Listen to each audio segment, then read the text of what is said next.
Bienvenue à tous sur votre émission Afrique Libre. Et comme vous le savez, Afrique Libre, c'est une émission qui parle sur l'actualité politique africaine et diasporique. Et je suis avec mon co-présentateur Senami Kosiwede. Bonjour. Bonjour Maoulé. Vous allez bien? Ça va. En plus de vous, nous avons sur ce plateau notre chroniqueur politique qui n'est plus à présenter. Il s'agit bien évidemment de Kémy Séba. Bonjour, vous allez bien? Bonjour Maoulé. Ça va? Ça va super bien. Alors aujourd'hui, on le fera sur deux thématiques. Le premier, on parlera des propos de Kagame sur le génocide qui a eu lieu dans l'Est de la RDC. Et dans un deuxième temps, nous parlerons du sommet qui a visé sur l'économie africaine. Le président rwandais Paul Kagame, dans son interview donnée sur RFI et France 24 récemment, a nié en bloc que des crimes ont été perpétrés dans l'Est RDC, mais surtout la participation du Rwanda dans ces 10 crimes. Ce qui a d'ailleurs entraîné une vague d'indignation générale, dont celle du président congolais Félix Tshisekedi. Alors, nous allons demander à notre chroniqueur Kémy Séba quelle est sa vision sur la question. À travers cette affaire, j'aimerais qu'on réfléchisse tous en tant qu'Africains sur notre devenir et sur ce que signifie la réussite, le développement. Monsieur Kagame, j'ai observé cette interview et à un moment donné de l'interview sur France 24 et RFI, j'ai eu envie de casser mon écran. Monsieur Kagame nie la participation de troupes rwandaises à des crimes en RDC. Monsieur Kagame nie même l'existence d'un génocide en RDC. Ce qui est intéressant de souligner, c'est que le Rwanda est le premier pays exportateur de coltan. Le premier. J'ai une question simple à poser. Est-ce que le Rwanda produit sur son sol du coltan? La réponse est non. Pas suffisamment, si c'était le cas, pour être le premier exportateur de coltan. Si vous dites que vous êtes les champions d'exportation d'un produit et que ce produit-là, vous ne le produisez pas, ça veut dire que vous le prenez ailleurs. Où se trouve le coltan en majorité en Afrique? Ça se retrouve à l'est de RDC, au Kivu. Dans ce Kivu, un génocide a été perpétré. Des hommes et des femmes, par milliers et milliers et milliers, ont témoigné. Ce génocide, contrairement à ce qu'on veut nous faire croire, continue aujourd'hui. Les survivants de ces viols, de ces drames, témoignent de présence de milices rwandaises qui sèment la terreur, qui tuent, qui détruisent, qui assassinent, qui violent, qui pillent. Ces milices-là n'agissent pas aveuglément, elles sont dirigées. Dirigées par quelqu'un qui a tout intérêt à ce que cette région soit déstabilisée. Parce que quand le chaos règne, c'est là où vous pouvez piller. C'est comme ça que le colon a fait, et c'est comme ça que le régime Kagame fait de manière bien plus violente encore vis-à-vis de ses propres semblables africains. Alors quand M. Kagame met en doute le propos du docteur Denis Mukwege, en disant que le docteur Denis Mukwege, parce qu'il a reçu le prix Nobel de la paix, je ne veux pas cacher, je fais partie des gens qui, lorsque j'entends que quelqu'un reçoit le prix Nobel, quand on sait aujourd'hui la forfaiture et l'escroquerie que symbolisent ces titres internationaux, je prends toujours du recul, voilà, je suis toujours entre guillemets sceptique sur ces titres, mais pas sur la qualité du docteur Denis Mukwege, parce que même un aveugle saurait voir le travail historique et extraordinaire qu'il fait. Mais quand Kagame, le président Kagame, dit que le docteur Denis Mukwege est manipulé par des forces invisibles qui se servent de lui pour attaquer le régime Kagame, des forces invisibles qui lui auraient donné le prix Nobel de la paix, j'ai envie de questionner M. Kagame en disant ces forces invisibles, c'est lesquelles? Celles qui ont placé Kagame là où il est? Celles qui ont poussé Kagame à pouvoir déstabiliser la sous-région pour se partager les richesses en tant que telles de cette sous-région? Parce que Kagame n'a pas fait relever le Rwanda du chaos jusqu'à aujourd'hui gratuitement. Ça s'est fait d'une certaine façon, avec une certaine méthodologie. Ça s'est fait avec le conglomérat britannique, états-unien, israélien. Pourquoi M. Kagame n'en parle pas? Quand il parle des forces invisibles, de quelle force parle-t-il? Aujourd'hui, il y a des millions de femmes, des millions, qui ont été violées dans cette région. Aujourd'hui, il y a des milliers, pour ne pas dire des millions, et il faut le préciser, oui, des millions de personnes qui ont été assassinées dans cette région pour voler le coltan, pour détruire cette zone. Donc, M. Kagame fait du révisionnisme. Il prétend que ceux qui disent cela sont dans une stratégie ou de la théorie du double génocide, en disant qu'il y a eu un génocide d'un côté et qu'il y a eu un génocide de l'autre, et il balaye ça d'un revers de main. Mais si, il y a un génocide en RDC. Et M. Kagame a une très grande responsabilité dedans.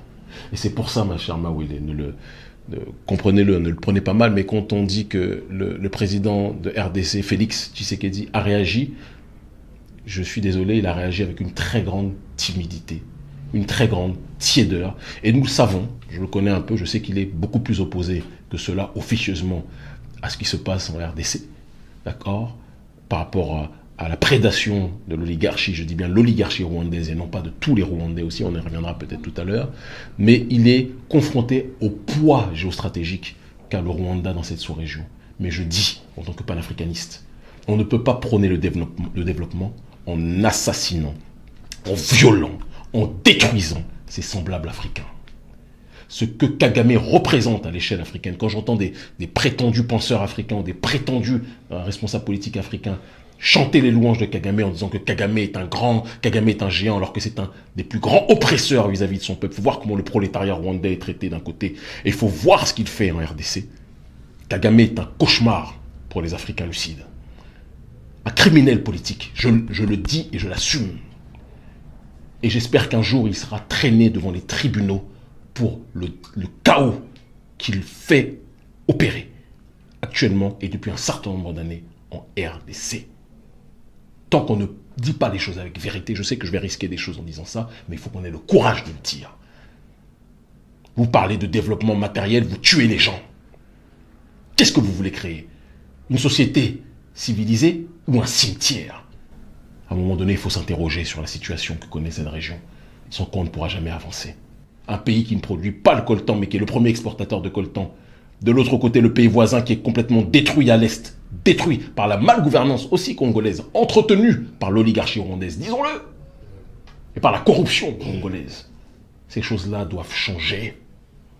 Le docteur Denis Mukwege, mettons les histoires de prix Nobel à part, doit être soutenu.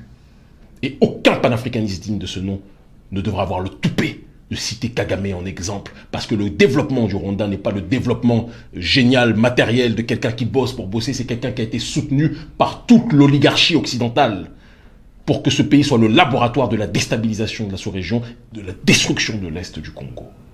Donc on ne dit pas ces choses, tout le reste c'est de la périphérie argumentative. Je suis désolé de parler avec le cœur, mais il était important de rappeler ces éléments fondamentaux. Monsieur Kemi Seba, on l'aura compris, M. Kagame, loin de là, il n'est pas un saint. Mais au-delà de sa personne, est-ce que cette déstabilisation de l'Est de la RDC, qui est l'un des pays quand même centraux, des pays phares de l'Afrique, ne pose-t-elle pas, selon vous, un problème un défi sécuritaire pour vraiment la préservation des frontières de nos États africains, qui, un matin ou un autre, peuvent se retrouver à être déstabilisés par le voisin du jour au lendemain? Est-ce que ça ne pose pas un problème d'incapacité de certains chefs d'État à sécuriser leurs frontières et au-delà de leurs frontières, à sécuriser les personnes et les biens de leurs États respectifs? La vraie problématique, mon cher Senami, à mon sens, ce n'est pas simplement la question des frontières. Parce que si on n'avait pas des criminels politiques comme Kagame à la tête de l'État, si on avait des gens qui étaient bien mieux intentionnés, l'intégration africaine et la libre circulation des Africains serait un trésor. C'est quelque chose pour lequel un certain nombre de gens se battent. Vous savez que je suis à la pointe de ces questions-là, du moins j'en ai fait mon destin. Donc le problème n'est pas la libre circulation et accentuer les gardes aux frontières à la base. Le problème est quels sont ceux qui ont intérêt, en réalité, en effet, à déstabiliser la RDC. Frantz Fanon parlait de la RDC comme étant le cœur du continent africain. Le cœur est aussi, lorsque on transforme la position du pays, ça peut être un pistolet dangereux. Ça peut être la gâchette. Tout à fait, pour être plus précis. Le pistolet étant l'Afrique, pour être plus précis, et la gâchette étant le Congo. Et certains ont tout intérêt à ce que la gâchette soit brisée à jamais. Le Congo, en termes de ressources minières et naturelles, les gens se sont, excusez-moi le terme, émoustillés de manière très fragile sur le film Black Panther, d'accord, paix à l'âme de Chadwick Boseman, hein, paix à l'âme de ce frère, mais le vrai Wakanda, à la base, C'est l'Afrique de manière générale, mais la capitale de Swakanda serait la RDC. Parce que les ressources minières de la RDC peuvent donner l'heure à toute l'humanité dans sa globalité. Et c'est d'ailleurs ce qui se fait en réalité. Sauf que ce ne sont pas les Africains qui peuvent en profiter. Le vrai problème, c'est que l'oligarchie occidentale a toujours été, dans sa dynamique d'analyse prospective, dans une stratégie de remettre à jour, et ça c'est quelque chose qu'il faut lui reconnaître en termes de qualité et de talent, remettre à jour ces mécanismes de domination. Et donc ces stratégies diverses de domination sont toujours renouvelées en fonction de leur analyse de la société qu'ils veulent viser. Ça c'est quelque chose qu'il faut qu'on reconnaisse aux prédateurs, aux pilleurs. L'Africain souvent se contente de voir quand l'oligarchie occidentale est toujours dans une dynamique de prévoir. Et celui qui prévoit a toujours plus d'avance que celui qui ne se contente que de voir. Et donc il faudrait tôt ou tard que les Africains soient beaucoup plus dans l'analyse prospective. Pour comprendre ceux qui bénéficient de ce chaos, il faut comprendre quels sont ceux qui ont bénéficié clairement du génocide au Rwanda. Parce qu'il y a des gens qui ont bénéficié du génocide. Il y a eu des bénéficiaires occidentaux à ce génocide au Rwanda, d'accord. Il y a eu des bénéficiaires africains, d'accord, qui sont encore là aujourd'hui, plus que jamais. Chose qu'on ne dit pas assez. Qu'on ne dit pas assez, qui ont bénéficié de ce génocide et qui ont un pouvoir très important dans la sous-région grâce à ce génocide. J'en ai déjà dit beaucoup. Par rapport à cette situation, c'est en comprenant le mécanisme de ce génocide au Rwanda que l'on peut comprendre ce qui se passe là-bas. Parce que les bénéficiaires du génocide au Rwanda sont les mêmes qui sont en train d'opérer un génocide à l'est de RDC. Si on ne comprend pas cette équation, il vaut mieux éteindre sa télé, fermer ses livres et aller se reposer.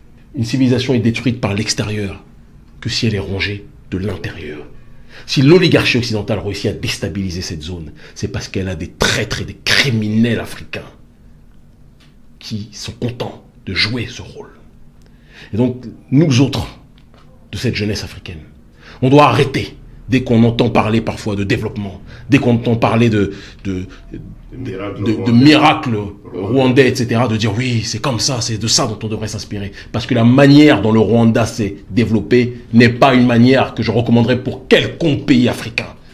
Le Rwanda sans les États-Unis, sans la Grande-Bretagne, sans Israël, ne serait pas ce qu'il est aujourd'hui. Le Rwanda sans la destruction et le viol de millions de femmes en RDC ne serait pas ce qu'il est aujourd'hui. Et à ce sujet, si vous le permettez, je terminerai par là. J'aimerais qu'on puisse interroger la responsable des femmes victimes de viol à l'est de Kivu. Elle a un petit témoignage à donner.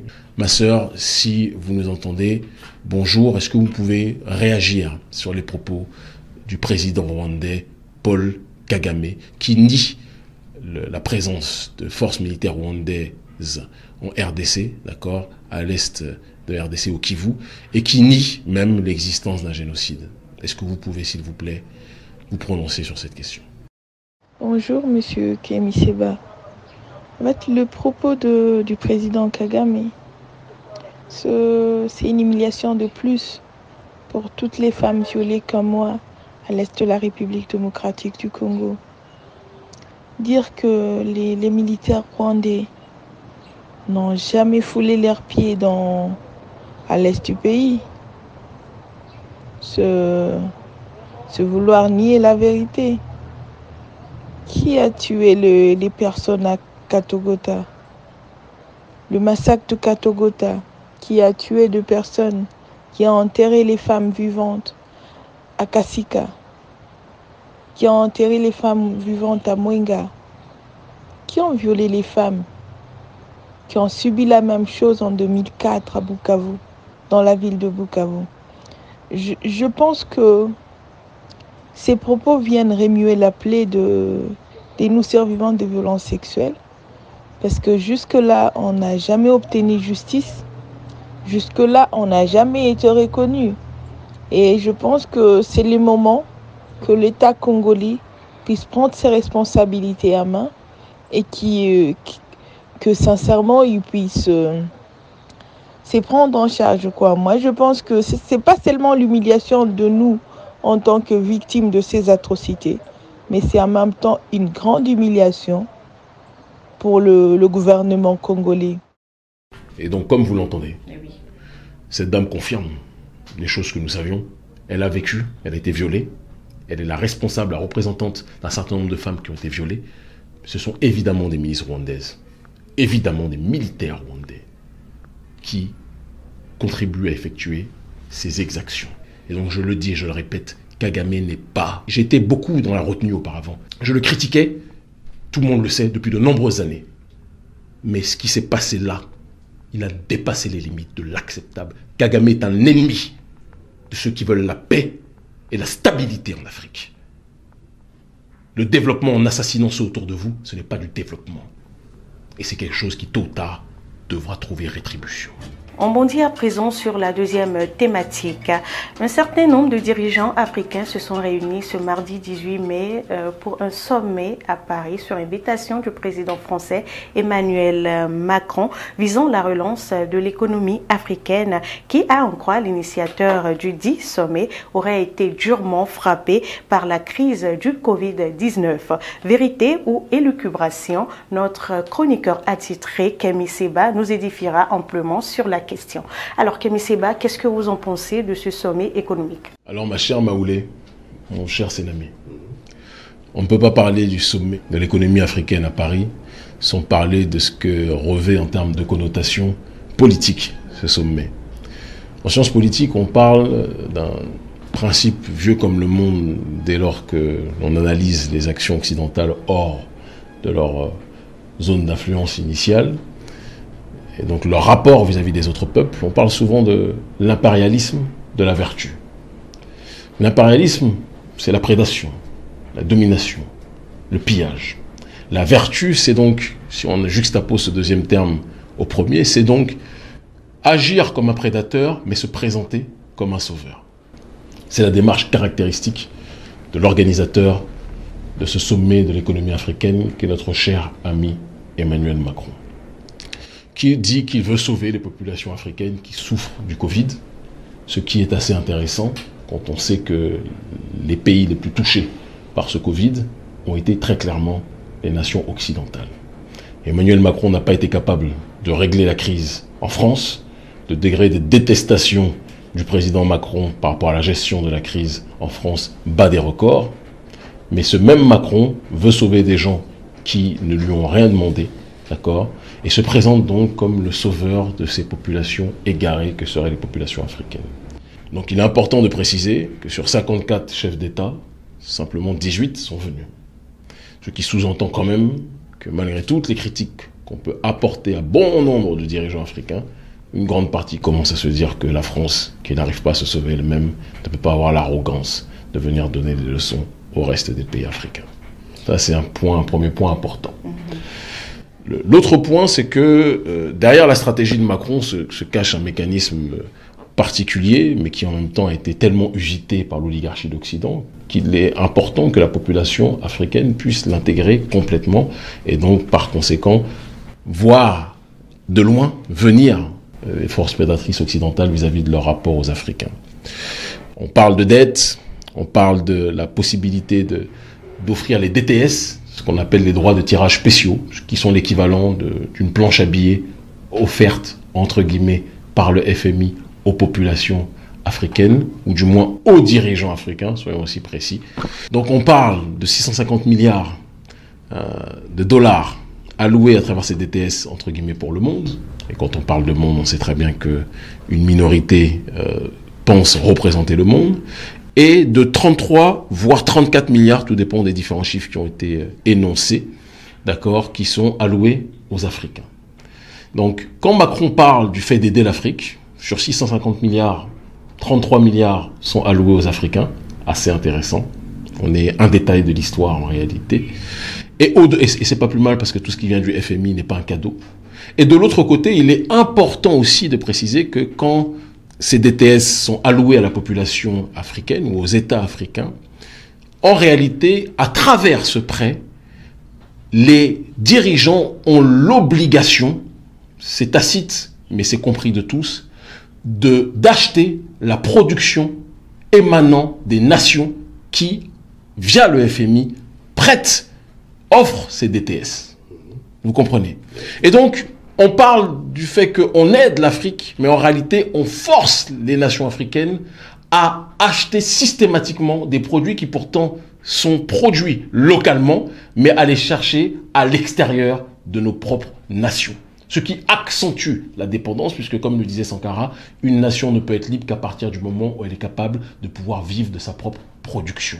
Donc on endette en disant que ce n'est pas endettable, on encercle, on asphyxie nos populations, on leur dit qu'on vous aide, on vous fournit la planche à billets, mais dans la réalité structurelle des faits, ce pourquoi on vous dit d'acheter, c'est la production qui n'est pas la vôtre, c'est celle de nations occidentales qui ont besoin eux aussi de revitaliser leur économie. Et donc en faisant croire, et je terminerai par là, que la France, à travers Macron et à travers le FMI, aide les nations africaines, l'extraordinaire escroquerie, c'est qu'on force les nations africaines à acheter uniquement et systématiquement vis-à-vis des nations occidentales et particulièrement françaises. Ce qui permet à Macron, qui a un bilan économique chaotique en France, de pouvoir revitaliser un petit peu son économie à travers ses esclaves africains, parce que c'est de ça dont il s'agit, d'accord, qui ne sont pas capables de valoriser leur propre production.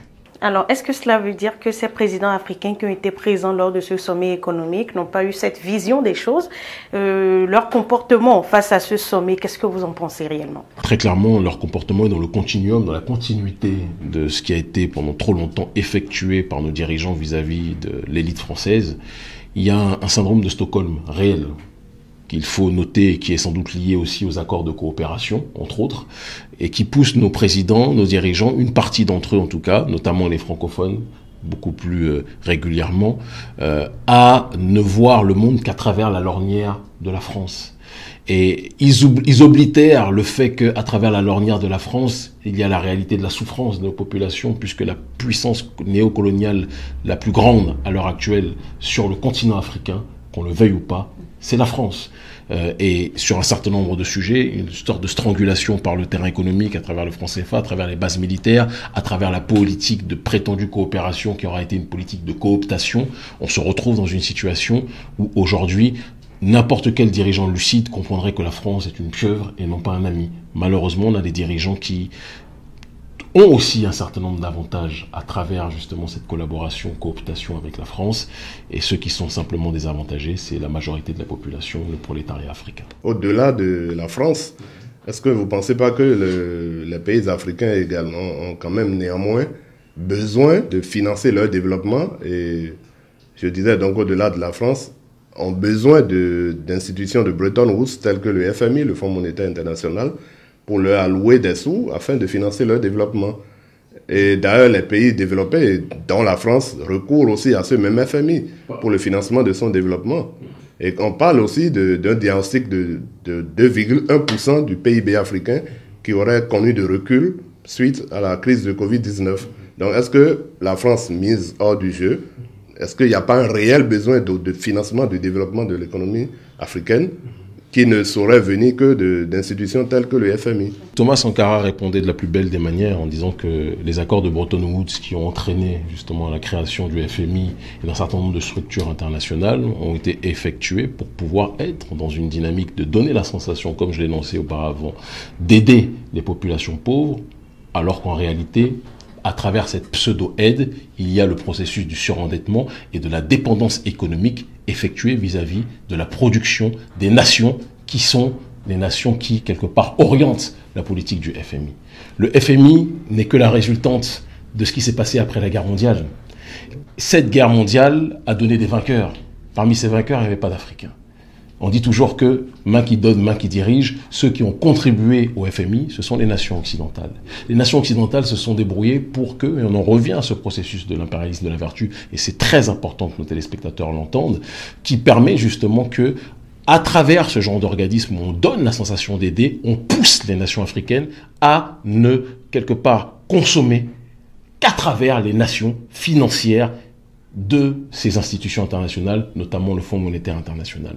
On vous pille et parallèlement, on vous fait croire que vous êtes endetté. Et donc, quand vous parlez justement de la croissance qui a reculé par rapport à la crise Covid, il est important aussi de rappeler que si on analyse la réalité de ces faits par rapport aux nations occidentales, la crise économique a frappé proportionnellement beaucoup plus violemment les nations occidentales qui étaient à un niveau beaucoup plus élevé économique et qui ont reculé, évidemment pas au même niveau que les nations africaines, puisque la base de départ pré-Covid n'était pas la même. Donc le véritable problème, ce n'est pas la crise Covid, c'est la situation avant ces réalités. Et j'en reviens maintenant en ce qui concerne le FMI. La France ne sollicite pas le FMI à la même fréquence que les nations africaines le fréquentent. Et la dépendance des nations africaines vis-à-vis du FMI n'est absolument pas comparable à la dépendance de la France vis-à-vis du FMI, qui d'ailleurs met ses représentants comme Christine Lagarde, entre autres, à la tête de ces institutions, et ils ont leur raison, ils savent pourquoi ils le font régulièrement, que ce soit la France ou les autres nations occidentales. Il est important de comprendre la mécanique géopolitique internationale pour analyser l'efficience et la pertinence du FMI. Comme je le disais initialement, le FMI n'existe que parce que les nations occidentales ont eu besoin de renouveler leur stratégie de pillage vis-à-vis de nos populations. Le pillage, parfois, c'est forcer celui que vous voulez voler à acheter chez vous, même quand il n'a pas besoin d'acheter chez vous. En achetant chez vous, alors qu'il a un certain nombre de membres de sa maison qui produisent ce qu'il achète chez vous, il appauvrit sa propre population et il accentue la dette vis-à-vis du prétendu donateur. Ce système-là, appelé l'aide, est en réalité du pillage déguisé. Il est important que les Africains comprennent que quand des gens se présentent en réalité comme des entités voulant vous aider, bien souvent, quand vous avez tout à votre disposition et que ces mêmes entités qui passent leur temps à vouloir vous aider prennent ce que vous produisez de manière bradée et vous vendent à prix élevé en moins bonne quantité ce que vous-même vous produisez localement, celui qui vous aide est en train, en réalité, de vous dépouiller. Et c'est une problématique réelle sur laquelle les Africains devraient réagir. On a des dirigeants qui sont paralysés du cerveau, qui ont une oblitération clairement du cerveau sur ces questions-là et qui ont été formatés pour ne pas être dans une démarche de demander cela. Thomas Sankara a dit qu'il fallait arrêter de payer la dette. Thomas Sankara a dit qu'il fallait prendre des distances avec le FMI et tous ces organismes. Le dernier discours où il a tenu ce propos, il a été assassiné quelque temps après. Ça doit nous donner une réflexion sur la manière de faire. Nana Akufo-Addo, à un moment donné, avait énoncé la nécessité de quitter le FMI parce qu'il savait que c'était du gangstérisme institutionnalisé. Il a par la suite dû se rapprocher un minimum de nouveau de cette institution, mais les dirigeants qui ouvrent les yeux sont très lucides sur ce genre d'infrastructure. On sait que c'est un mal sur certains points pour l'instant nécessaire, obligatoire, mais que tôt ou tard il faudra être capable de couper le cordon avec cette structure qui ne fait que contribuer à l'appauvrissement des nôtres. Les accords de Bretton Woods ont été effectués par les vainqueurs après la guerre mondiale. Et ces vainqueurs-là, il n'y avait pas d'Africains dedans. On était, nous, leurs tirailleurs, mais on n'était pas les décideurs. Et donc, par conséquent, on ne peut pas compter sur des gens qui ont organisé des choses sans nous. Dans l'optique de nous piller, on ne peut pas compter sur eux pour être dans une démarche de nous aider. Merci Kemi Seba, vous avez parlé avec beaucoup de passion sur ce sujet. Merci pour votre rapport à la question. Merci à vous aussi, Senomi Kosewede, d'avoir partagé ce plateau avec moi. Et c'est la fin de ce numéro de votre émission Afrique Libre. On se retrouve la prochaine fois pour une nouvelle émission.